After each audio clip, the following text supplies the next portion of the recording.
It's Tromonte and friends. Let's have a conversation. Hey, it's Tromonte and friends. Subscribe to the channel, like the page. I have a very special guest on today. Introduce yourself.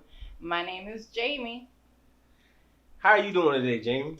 I'm doing good. You doing good? Yeah, I'm doing good. We're gonna talk about a bunch of stuff today. Okay. So recently, I seen and I heard that your family business retired, right? Yes, that is so. How long was it running, and what were you doing? It was running for 19 years, It's a long and time. my dad opened 2001 on a March, and I was living in West Palm Beach at the moment, and I moved back to Tampa to help him in June. So I've been working with him since 2001 for 19 years. Where were you staying before you moved back? In West Palm Beach. Oh, you're staying in West Palm Mhm. Beach. Nice. That's a long time. A very long time. What kind of business was it? It was a garden center. So Mhm. it was like where they sell palm trees, stuff for landscaping, for your home, mulch, soil, plants, flowers, etc. And I what was his right hand. you are? You were? I was. You his what? right hand. So you did everything. Yeah, I did everything. I was the face. So he was Manny's and I was the face behind the boss. Mm. You enjoy it? I learned to love it. Yeah, I learned Yeah. to love it. When I first started, I started to help him. I was the oldest daughter, and I went to help him, and I learned to love it. Mm-hmm. So you're doing that the past 19 years, right? Yeah. So what are you going to do next?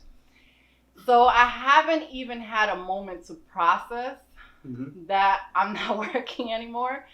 I retired when he retired. Mm-hmm. So when I told you that I learned to love it, I was young, and I had a son. I didn't have no more kids when I started working there. I think I was maybe 19, 20 when I started working there. Mm-hmm. So I had nothing else, no school, nothing to fall back on. So I learned to love it, and I've been there ever since. I have no computer background. I have no school. I have no knowledge like in the 2020. Mhm. You know, I know what everything you there mean. is just hands-on labor. Mm-hmm. So I know every plant, and that's what I know. However, when he retired, I retired. I never thought of what else I would be doing. Mm-hmm. So I say that there's always great timing with everything because he retired exactly when the whole pandemic happened. Mm-hmm. And I have 3 children I'm homeschooling. Mm-hmm. So I went from literally not working anymore to becoming a teacher at home. Mm-hmm. So it felt perfectly fine. I have not been able to process that I don't have a job because it was just from one thing to another. It makes me nervous because I'm sending them back to school Mm-hmm. in another week, and I know that's when it's gonna hit me that I'm home because I'm gonna be quiet. It's not gonna be nothing to do, and I've never been home. And now it's going to be a time to process what I like to do. What does Jeimy like? I haven't even been able to ask me that question. But you know there are things that you're good at, right? Correct. However, because I'm in a better financial situation than I was 19 years ago, I'm not trying to do something that I'm good at because I have to get paid for it. Right. I'm trying to do something that I'm good at, not concerning how much money I make, something that fills me up this time. I worked 19 years because I had to.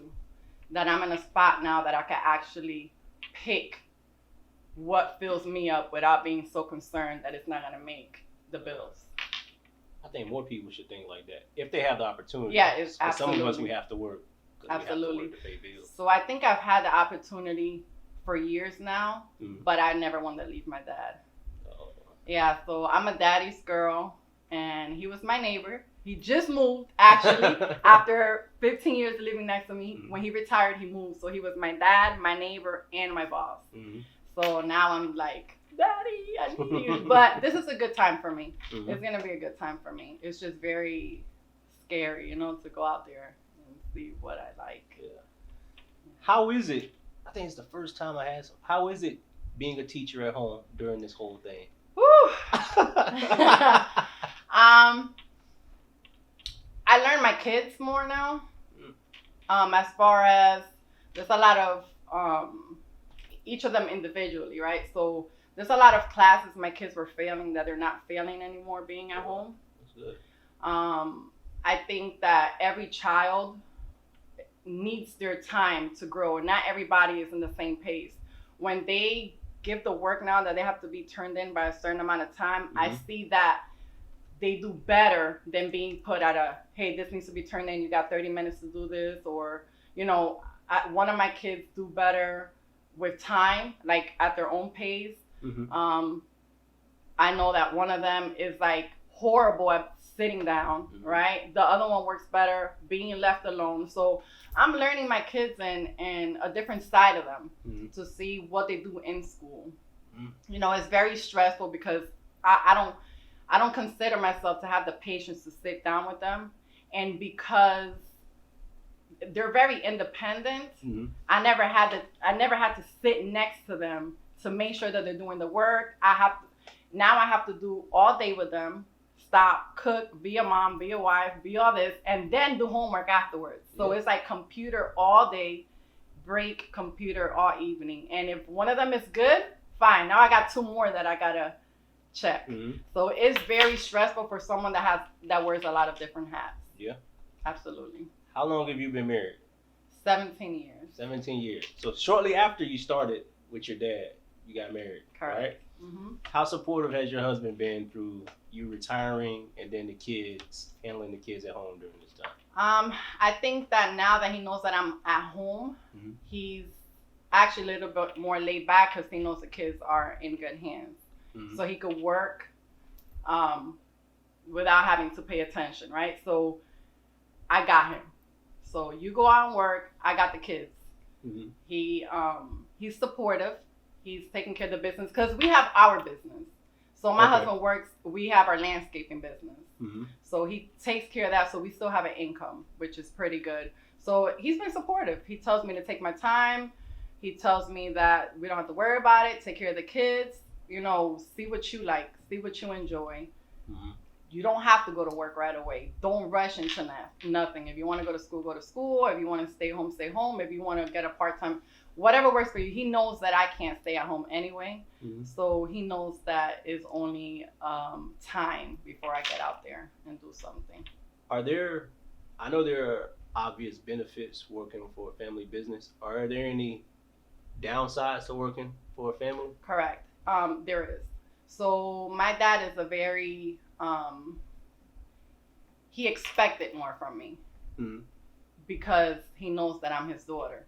And also, so the benefits, the downside, he wants to talk. We had a very hard time separating family and business. And I had to pretty much just kind of ignore a lot of things because I still have to respect him because he is my father, and I have to respect him because he is my boss. But there was a lot of requirements. Like he expected stuff from me because I am his daughter and because he has nobody else. So it was like a responsibility because I felt that if I had to leave or anything, I had to be there. So it was hard for me to see him as a boss when he was my dad. It was very hard to separate the two. I think that was one of the hardest things to do is separate. I'm pretty sure I had conversations about this. How did he respond? So he'll do good for the first couple of weeks, as I do. Like still to right about up till we're closed. Like I'll say, Daddy, how much is this price? Or Daddy, like I can never get him to call him Manny, never. So I would call him Daddy. He was still Daddy at work. So I'm like, how can I have him treat me and see me as an employee when I'm calling him Daddy, right? So it was just hard. So I just gave in. I just let it be. I have had tough conversations with him because the way he talks to me, it was like if we were at home. Jeimy, I told you to do this or don't do it this way, and but then there's a lot of things I used to do. Right. I used to sit, or I used to take a little bit of longer lunch than what I probably had to do, or it was easier for me to say, hey, Daddy, I gotta go get one of my kids in school. They don't feel good, and I felt like, okay, you gotta give it to me because if I gotta stay later. So it was ups and downs, but we made it work. It was at the end of the day, it's family. We go home, and I go drink coffee, and then we talk about tomorrow. So it's awesome. From what I've heard, you're a pretty faithful person. That's what I've heard from numerous people. They're reputable sources in my book. I've heard you're a pretty faithful person. How has your faith carried you through life, especially during this time of 2020 with all this stuff going on at one time? I didn't say it was easy. No. It is not easy. Mm-hmm. It is not easy, and I think that's the first step is recognizing it's not easy. Faith does not mean it's gonna be easy. Faith just means you're gonna be okay, mm-hmm. right? Faith means that you're gonna be fine. You got peace, because everybody is like, Jeimy, like, aren't you going crazy? Absolutely. Inside, I'm like, when you leave, I'm about to scream, right? Mm-hmm. So my faith keeps me together. Mm-hmm. Knowing that there is somebody that knows what's going on, even if I don't, keeps me still. Mm-hmm. You know, knowing that I don't know anything, but he does. I don't got it together, but he has it. You know, 2020 has been very tough on many people. However, I just say this year has taught me that I don't have control over nothing. The only thing we have control is over our choices. You know, it's the only thing I could say. I choose to get up and I choose to stay down. It's the only thing. And your faith is knowing that at the end of the day, even whatever it looks like, it's going to be fine. You know, sometimes we might think that things are so ugly and so there's always somebody out there we have to be grateful. Yeah. There's always somebody out there that has less than you. And it's not to look at the person that has less, it's to remind you that you could be there. You know, and very quickly. Yeah. You know, so I think surrounding yourself with people of faith, surrounding yourself with people that will not let you fall for too long, you know, people that are looking at you, making sure that you stay up, it's major. During your dark times, what did you do to get you to this point? Get me back up? Yeah. Like I said, because you don't. At least I haven't seen you many times, but you don't. Even if you're feeling negative inside, you don't show it. Absolutely. I think that we all have an image to represent, right? And I try not to. So what I mean is, no matter what you're feeling inside, what you project is so much stronger. So I could be broken inside, and if I could still smile, it makes me feel like you don't have all of me. Like you could control what's around me, but I can control what's in me, right? So in my times where there's the darkness, I'm grateful. When I can't no more, I'm grateful for those that can. And like I said, that is so your sister, Alyssa. I have so many friends that in your dark times, you ain't picking up the phone. Because I don't care who you are. You ain't picking up no phone. You ain't opening no doors. But guess what? They coming. Yeah. They're going to come knock at your door. They're going to call you. And if you don't pick up, they're gonna call whoever's near you. So maintaining people around you is number one for your darkest season. People that know you. People that you don't have to express yourself to know you. People that know you. People that say, Monty, something's wrong with you. I don't got to know you. I see you. People that see you is what keeps me up in my moments, because I have them. Because nobody is invisible for bad times, right? Everybody's going to have them. I think it's definitely play some worship music. I do when I feel myself getting in there. I don't shut down. See, because it also depends on how people get in their dark times. That's right. Some people get locked up in the room. Some people don't want to take a shower. Some people don't want to talk. Yeah. I'm contrary. So when I do feel myself I'll call somebody. Yeah. I won't talk, but I'll call somebody. And they'll pull it out of me. And then they won't leave me. Like, I won't hide and not tell somebody. I won't do it. I'll give them heads up. Like, I'm going through something right now. Don't leave me. But I still don't want to go out, right? Because my spirits are not with it. But at least I know somebody's praying for me. I won't stay quiet. You seem to have a discerning spirit. I do. Yeah, see, look. It's a gift I had to learn how to receive. I didn't like it. It's like a superpower that when you have a superpower, like Spider-Man.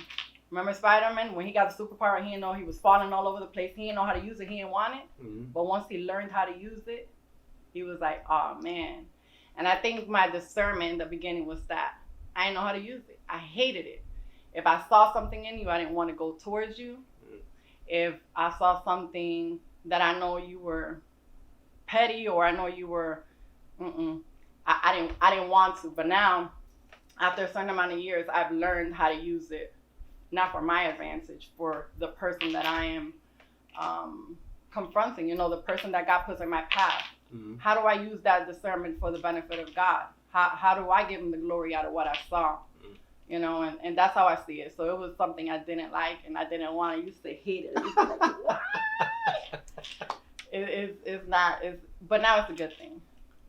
Do you have an issue like when you're around? Because you're very bubbly. And you'll speak your mind. If you have to, you'll definitely speak your mind. I'm Spanish. I'll speak it. You'll speak your mind. People who aren't quote unquote in the faith, how is your relationship with them usually? Awesome. Because my job ain't to judge nobody. I was there. I wish more people thought like that. Listen, I was in the club Friday, Saturday, Sunday. What's Tuesday night? Listen, when I got married, mm-hmm. I was in 2009 I was baptized. Mm-hmm. So half of my marriage I was out in the club. Mm. And my husband was watching all my kids. And he used to have to pick me up off the floor drunk and lay me on the bed. Mm. So how can I sit in front of you right now and judge you for something that you do? Mm-hmm. I can't, because I was there. That would be hypocritical of me. Mm-hmm. I don't know how long it's going to take you so God could touch you if you let him. Because that's another thing. If you don't surrender, how could I be mad at you? Mm-hmm. My job is to love you, and that's it. Mm-hmm. When you got baptized, I think there's a misconception. People think, not all people, but mm-hmm. generally people think once they're baptized, things just change like that. Absolutely not. Baptism is just a symbol. Mm-hmm. Baptism is just a symbol to show the people that you have accepted Christ. However, that's when the work starts. Mm-hmm. That's when the trials get harder. Mm-hmm. That's when your faith is tested the most, mm-hmm. because and that's not even concerning Jesus. That's concerning you trying to face your life in any type of way. Mm-hmm. You trying to go to school, what you think is going to happen, Christian or not. You try to get married, what you think is going to happen, Christian or not. Yeah, you're right. So it's a life-changing decision for the better, mm-hmm. And I think that anybody would be attacked. But when it's for Jesus, it's even worse, because now you got people looking at you. All the time. So, you Jesus? Oh, you for Jesus? Listen, I was mocked. My family, and not everybody is Christian in my family. Right. And I was mocked, and it bothered me. But now I laugh, because I already know what it was trying to do. In the beginning, you're trying to prove yourself first to the people, even before God. Mm-hmm. And it happens a lot still. No, and when that happens, then you're doing it for the wrong reason. You know what's going to happen. You're going to get weary, and you're going to fall out, and then you're going to turn back because it's too hard. Because when you're trying to do stuff for men, it's hard. Man is never satisfied. Never. So it's hard. When was your turning point? Because you were on the floor in the club. Your husband, shout out to him. Your husband took him off the floor, and then you got baptized. But when was it a culmination of things, or was it like a moment where you like? I believe it was a moment. Mm-hmm. It was a moment for me that the Lord used my finances. Explain. So my husband, when I met him, he was a baseball player. Okay. Okay. He never made it to major leagues, but he made it to the major league roster, mm-hmm. where he would be getting the most he got was maybe $12,000 every 2 weeks. Mm-hmm. Right? That's a lot of money. I mean, yeah, absolutely. Listen, let me go back. But even then, I won't do it no more. Not even for that, because I wasn't happy. Mm-hmm. So every 2 weeks, he would get paid a good amount of money, and we bought our house, yada yada. Everything was good, right? And 2005, my husband tore his ligament. Had to get surgery. Same year, we bought our house. Same month. As a matter of fact, we signed, got the keys. He went to Alabama to get surgery. So that year was very tough. I even lost my third child. I had miscarried. It was very tough. It was very tough. So we did the house, we did the surgery, We had the miscarriage. A couple months back, after his surgery, he was let go from Atlanta Braves. Guess what? I was only one working. We had 3 kids. And I remember the lady that does my hair will always invite me. Every time I go, every Wednesday, I would go do my hair. She would be like, "You gonna come to my church?" And Queen 2, Queen number 1, because she didn't let it go. She didn't come to my church. So one, I didn't have the money no more, right? He ain't working. So here I am with my rollers at home under the hair dryer. I had to do it by myself. And I'm under there, and I had a devotional book that my mom had given me, and it opened up right on Peter. And I remember as right now I was reading it, and I don't know what happened to me, but my tears was falling because it was like when he said, "Peter, come in the water, walk this way."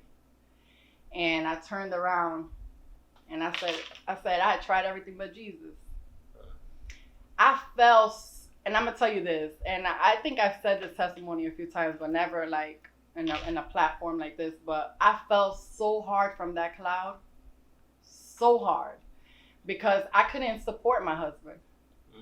I was so broken that I didn't have the idea of having like baseball wife, the hair that's sitting in the front row, not having to work no more. Like his career was my whole life. Like I felt like we were set. I married a baseball player, okay? Yeah. Like I didn't have to do nothing else. And when he got let go and I got that phone call and I just saw myself having to do the rollers in my house, sitting, like I was like, that it's over. Like that's when it hit me. Like my husband started work everywhere that he applied after that. Everywhere he applied, he was overqualified. Who was gonna match that amount of money? No, you're right. My husband didn't know English. My husband didn't know how to drive. My husband didn't have no school career till 5th grade. He came from the Dominican Republic, signed at age 16. It was tough. That's all he knew. All he knew. First job he got was USF, picking up trash and cleaning toilets. 2 weeks, $327. When we got that first check, that wasn't even what they took away from taxes. And that was it for me. It was either, did you do it for the money or did you do it because you love them? And I said, I love them. Most people would have left. Yeah. Yeah, most people would have left. Yeah. And I said, God, this is what you're giving me. This is what we're going to take. We bought a lawnmower, stuck it behind the trunk of a Mazda. He cut 2-3 grasses. By the time you know it, he had 15 houses. We've been running a business for himself ever since. And it's been tough. It's been tough, but it's been worth the ride. That's incredible, man. Yeah. So to go back, because I told you I talk a lot, okay? To go back, that's where it all started for me. So it was a one-time thing through my finances. I said, God, this is a walk of faith for me. I'm going to do the 300. But because I know that you are my supplier and I'm going to believe in it. And I ain't never needed nothing from I ain't never missed a meal in my house. So I'm grateful. That's crazy. All that happened at one time. One time. Man, that's wild. Listen, if he was gonna get me one way, I think it had to be through finances, because that was what I was basing off. I wasn't basing my marriage off of that. It wasn't, but it was really one of the biggest benefits that I thought I was gonna get from it. Because I've never been married before. It was young, it was in the beginning of our marriage. So some people get married and, man, I think my husband fine, but then you get old and your husband ain't fine no more. You know what I mean? A lot of it. I like that he's knowledgeable. There's always that one thing that and it was that he was a baseball man for me. Yeah. And I'm just looking at him like, you a landscaper, but then we eating and we happy and we keep us humble. Who knows what would have happened? No, you're right. Yeah, so whatever God wants us, that's where we at. We happy. That's good that y'all happy, man. Yeah. What's one big, you've been married a while, so you can speak on this. What's one big misconception about marriage that you see people who are kind of headed towards that path of marriage, or they're like their beginning stages? that you feel like people overlook when they're getting married? Something that I feel that people overlook when they get married. And then they get in marriage and they realize it's kind of not what I thought it was. I think that a lot of people base their marriage on what other people have.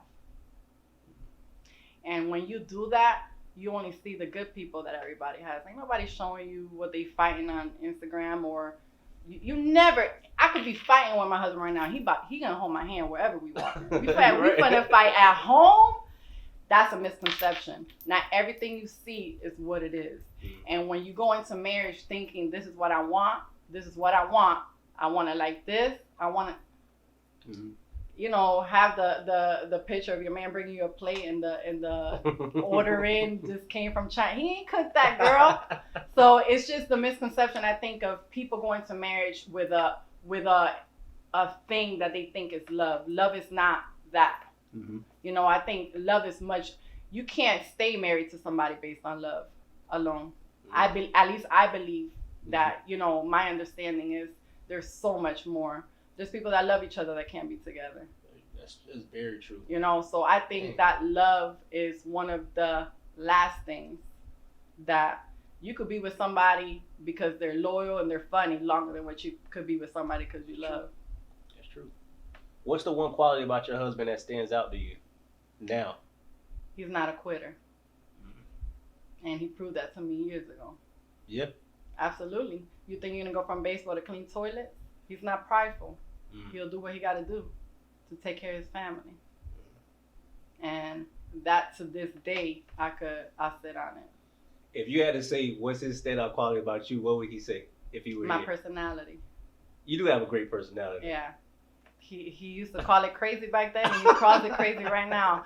I think that there's a balance. He's not like me at all. Mm-hmm. And I balance him out, and he balances me out. Mm-hmm. That's good, man. Because marriage, obviously, is something big to me and my family. I think when I got married, I had like a few misconceptions about marriage. I knew it took work. I'm a worker. I knew it took work, but I always framed myself like,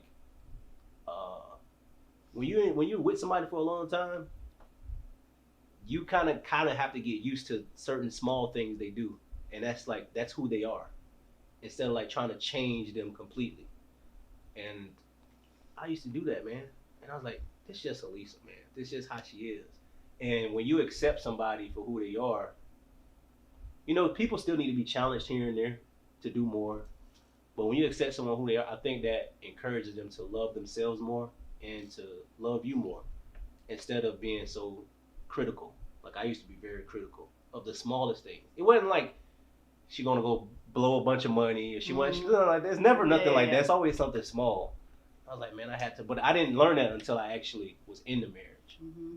So I'm probably gonna have to do a part 2 later on, because there's things right now that I'm going through that God has not allowed me to release yet, because He's still speaking it to me. Okay. However, I'll be back. But I'll tell you this: as far as accepting the change, I absolutely agree with you. Now, when you're in a marriage, like you said, after so many years, people start getting comfortable, and I think that is something else that a marriage lacks, right? Is knowing that people change and accepting it, but then what is it that we got to accept, right? Because you can't change.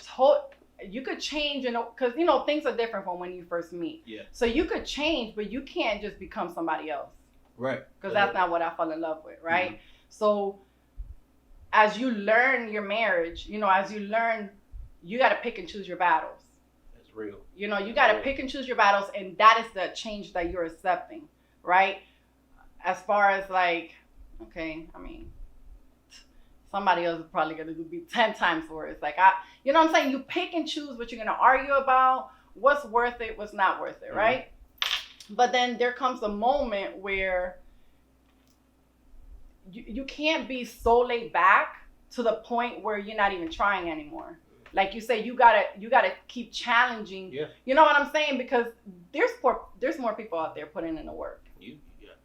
You know, and people have that misconception. Only because you're married does not mean you get to slack off now.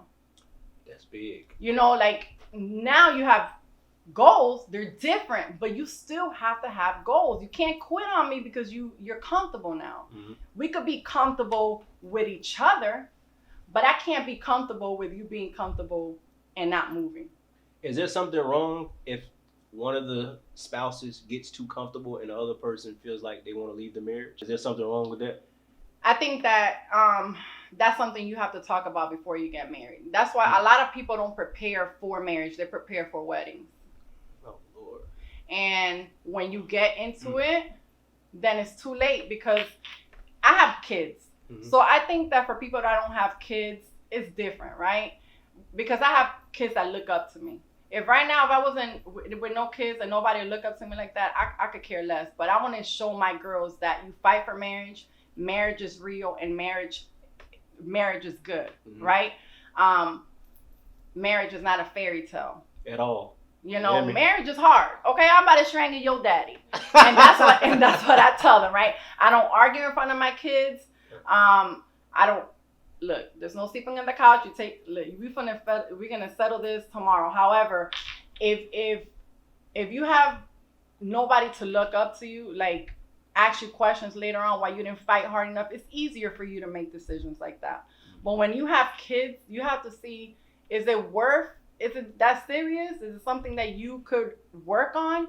I don't ever consider just leaving without trying, because it's gonna be hard work with whoever you with. Yeah. And if you think it's gonna be easier because she don't have that problem, you're gonna have another problem with that person. Yeah. Right? I think that you need to try everything that you can to make it work. But we both have to recognize that marriage is two. Mm-hmm. It ain't you by yourself, because you become one. And no matter how much one person wants to try, if the other person already gave up, there's not really much you could do. Right. You know, and that's life. And although you become one flesh, now you're attached to something that's holding you back. Mm. You know, and I think that's a conversation that you have to sit down and talk before marriage. What happens if this happens? I don't think, how long is a downtime for you? Everybody needs downtime. Everybody needs time to slack. And you know what? When you want to do that, I got you. But you ain't slacking for no 1-2 years. That's a long time. Listen. That's a long time. So I got you, because that's what a marriage is. But a marriage is saying yes every single day to whatever you gotta face. Mm-hmm. And that's what I think it is. The moment you start slacking for too long, he can't handle it for too long by himself, and I can't. It's a marriage. It's two. Mm-hmm. People think their love, as you mentioned, like love's one of the last things people will stay for. Mm-hmm. People think their love sometimes will like save the marriage. Like if I just keep loving this person, maybe one day they'll change. Mm-hmm. The day's never gonna come, man. Because you have to want it within yourself. See, if both people are doing what they're supposed to do and they're trying their hardest, marriage would be beautiful, even through the rough times. Because divorce rate is high because it's always somebody, or maybe it's both parties, but somebody like they don't want to put in the work, or they realize. Because I always talk to my wife about why are people married 20, 25 years and then they get divorced all of a sudden. Like, long don't mean strong. Okay? Repeat it. Look in the camera. Long don't mean strong. And I've always said that. The problem with that is that they do it for the wrong reasons. Mm-hmm. You know, when you want to love somebody and you try to do the stuff for that person, you're going to fail. Because who is that person? You got to do it for you. Because at the end of the day, if that person wants to get up and go, but you're going to become the bum you were before that, that's just the same thing with God. If we married and you trying to love God for me, it ain't going to work. If we married and you trying to love me for me, it ain't going to work. You got to understand that loving me in a marriage is only going to make me love you more. And it's going to get stronger. Mm-hmm. So when you do it, let me just love her. So this, God, let me just love her. It's going to fail because it's going to be work. Mm-hmm. It's going to be exhausting because you're working. But when you love something for real and nobody has to tell you to do it, it comes easy. Like, I want to go buy him this because I love him. or I know that's gonna make him happy. But when you're like, okay, let me buy him this because this is gonna make him happy and it's gonna make him show that I love him. No, you know, when you do things because you want to do them, it becomes easy. You know, and like I say, marriage is the same thing as a relationship with Jesus. It should be easy. You should be doing it because you love him. Respect, like I honor you, like I respect you. I do it because not because I get a benefit from it, but because it makes me a better person. You know, if you didn't have a relationship with Christ, where would you be today? Oh, if I didn't have probably broken somewhere in therapy and busted down. Nah, I'm just playing. Grave detail. Listen,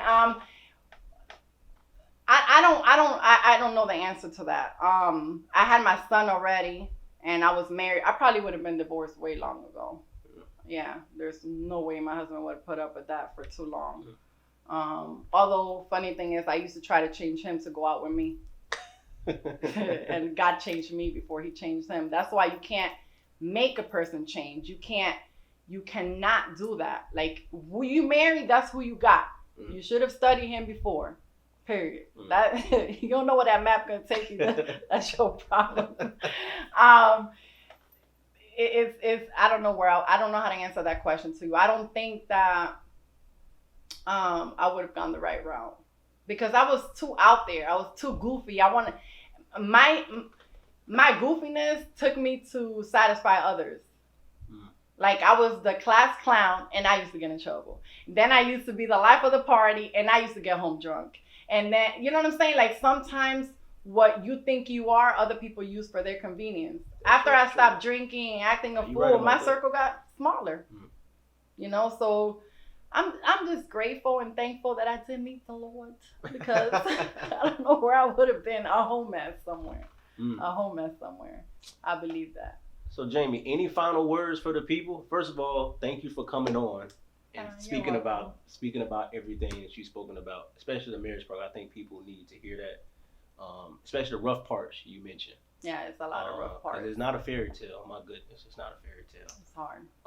And I do wish you well on whatever path you choose. I know God's going to lead you in the right direction. That's a long time to work because you're still young. I am. So you're not like retiring like in your 70s or something like that. You're still young, you still look good, and you have some skills. So wherever you go, I think you'll do pretty well. Thank you for the gift. I'm not showing y'all what she got, me and my wife, but thank you for the gift. But any final words? I got him that gift to see if he'll be easy on me, but I failed. No, I should have turned up. I thank you. This is something that is definitely out of my comfort zone. Really? I would never think that. Yeah, I love to talk. I love it. However, I don't like not having control of my talk. I am very, and also I think that has a lot to do with my language. Like sometimes, you know, am I gonna be set up? Am I gonna know this word? Am I gonna understand what he's gonna tell me? So I think I like having control. I like having notes. I like being prepared, right? So I think 2020 has showed me that you can never be too prepared, that you're just gonna have to walk it out, right? So that's what I did today. God, do your thing. All right, let me wear this shirt just in case I need to be reminded. But yeah, thank you for having me. I appreciate it. You're more than welcome. Thank you for coming again. Y'all subscribe to Tromonte and Friends. I'll talk to y'all soon. Peace.